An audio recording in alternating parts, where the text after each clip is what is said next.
Diamond কোনো টাকা নাই, স্টোর ভরাতে শেষ। শেষ। আসসালামু আলাইকুম। ওয়ালাইকুম আসসালাম। ভালো আছেন? ভালো। তো আজকের তারিখ কত জানেন? আজকের তারিখ 22। 22 অক্টোবর। হ্যাঁ। কি বার আজকে জানেন? আজকে কি বার? মানে আজকে গোটাল বুধবার। এই জায়গাটার নাম? এই জায়গাটার নাম ইটাখোলা মোল্লা কলেজ স্টোর। খেদলাল জয়পুরহাট। খেদলাল জয়পুরহাট, ওটা আবার বানে কোয়া লাগবে, এটা সবাই জানে। তো স্টিক কত করে কিনেছেন আজকে? স্টিক শুধু 520। আর ডায়মন্ড? ডায়মন্ড টাকা নাই, খালি স্টোর ভরা দেই শেষ। এই আলু কোথায় যাচ্ছে আজকে? আলু এলা সব ঢাকা। ঢাকা। তাহলে ডায়মন্ডের দাম নাই নাকি? তো দাম কম নিয়ে কিছু প্রতিক্রিয়া বলেন আমাদের। এই দাম কম কৃষকের জন্য খুব হতাশা। কৃষকের জন্য তো হতাশা হয়, কিন্তু এখন আলু খেয়ে কোনো টাকা দিয়ে পড়ছে না।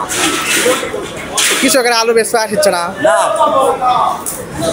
আলু বেচতে আলু মনে করছি 120 টাকা 10 টাকা নিয়ে যা লাভ আছে, 110 টাকা কি করবে?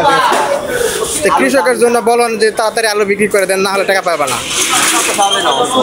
দেখাই নাই তা আলু বিক্রি কি আর নাই কি? 10-20 টাকা হাতে পাবে। আরেকবার বলেন। আজকার বাজার, স্টিকের বাজার 520 টাকা। আর ডায়মন্ড দাম? ডায়মন্ড কোনো টাকা নাই, স্টোর ভরাতে শেষ। শেষ।